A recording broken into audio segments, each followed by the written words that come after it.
Bom, a Bíblia fala e ela nos dá uma lista das pessoas que vão para o inferno. E esse é o tema, a pauta do vídeo de hoje. Olá pessoal, no vídeo de hoje nós estaremos falando sobre a lista das pessoas que irão para o inferno. Mas antes de tudo, peço que você já se inscreva no canal, ative o sininho, as notificações, assim que toda vez eu colocar um vídeo novo, você será comunicado. Deixa também o seu joinha, tá certo? Então, vamos à lista das pessoas que vão para o inferno. Olha só o que diz a palavra de Deus no livro de Apocalipse a respeito disso.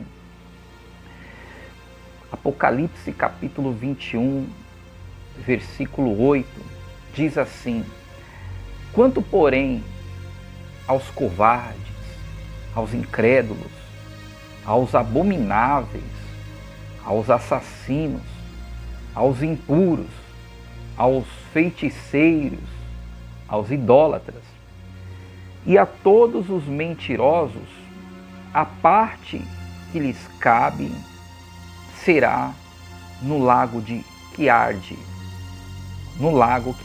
com fogo e enxofre, ao saber, a segunda morte.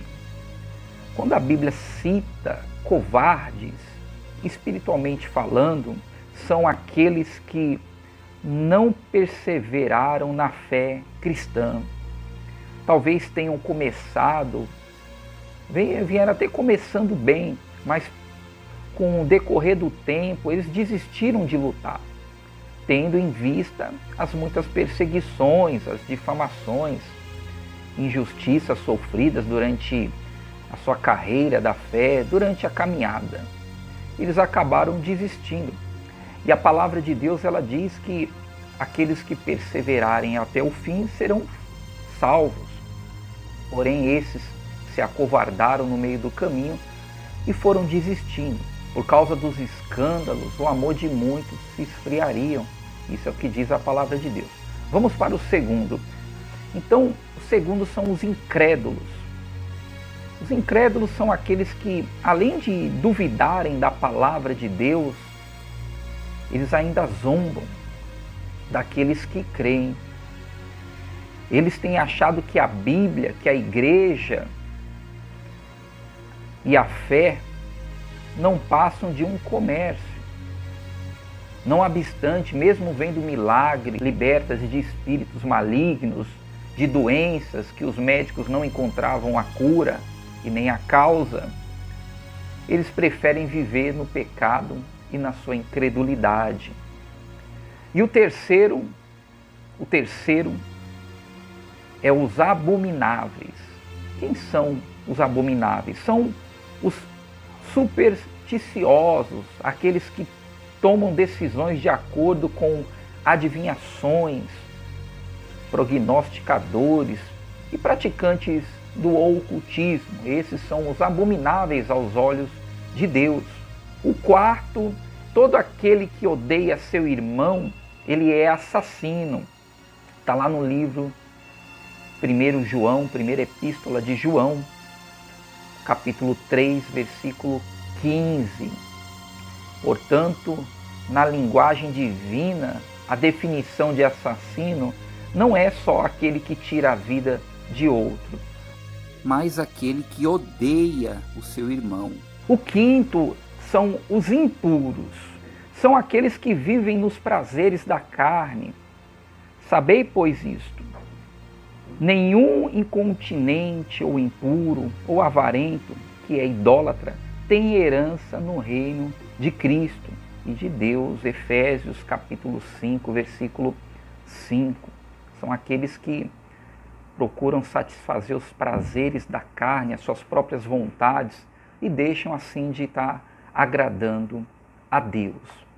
O sexto são os feiticeiros. Logo quando a gente fala sobre feiticeiros, já deve vir à sua mente pessoas que mexem com trabalho de macumbaria, feitiçarias, bruxarias, o ocultismo, né?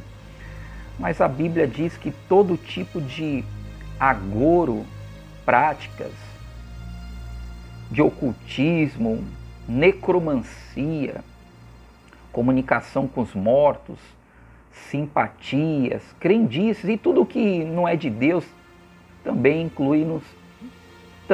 inclui-se nos pecados de feitiçaria. A rebelião também é a pior feitiçaria, pois a rebelião é como o pecado de feitiçaria e a obstinação é como a idolatria e culto a ídolos do lar. 1 Samuel, capítulo 15, versículo 23, explica claramente sobre isso. O sétimo são os idólatras. A idolatria, ela é caracterizada por amor, veneração e consideração a qualquer pessoa ou coisa, mais do que a Deus. Tudo aquilo que você amar mais do que a Deus, e isso é uma idolatria. Tem pessoas que idolatram o filho, pessoas que idolatram seu carro, sua casa, o dinheiro, seus bens, até mesmo um político, ou enfim, tudo aquilo que você adorar, que você amar mais do que a Deus, isso é idolatria. O amor à família, a si próprio, bens materiais e dinheiro, enfim, a tudo aquilo que ocupar o primeiro lugar. Isto é, o lugar de Deus na vida de alguém. Deus, ele tem que ocupar o primeiro lugar na sua vida. E o oitavo e último são os mentirosos. Quem são os mentirosos? São aqueles que torcem ou negam a verdade, ou distorcem a verdade, incluindo aqueles que procuram aparentar um cristianismo diante das demais pessoas. A Bíblia diz no livro de Apocalipse, capítulo 21, versículo 8, a parte que lhes cabe será no lago que arde com fogo e enxofre, a saber, a segunda morte, que essa é a morte da alma. Então, pessoal, espero que você tenha compreendido, que esse vídeo tenha ajudado a você compreender. Se você disse, eu tenho algumas dúvidas a respeito, se estou incluso nessa lista, você deve se arrepender e aceitar o Senhor Jesus como seu único Salvador, tá certo? E assim, para que Ele possa salvar a sua alma. Se você gostou desse vídeo, eu peço que você compartilhe com seus amigos, ajude a levar o Evangelho àquele que sofre, aquele que tem padecido nas mãos e no engano de Satanás. Se inscreva no canal para que você possa receber mais conteúdo de fé para a sua vida. Deixe um like, tá bom? Que Deus abençoe a sua vida abundantemente. A paz.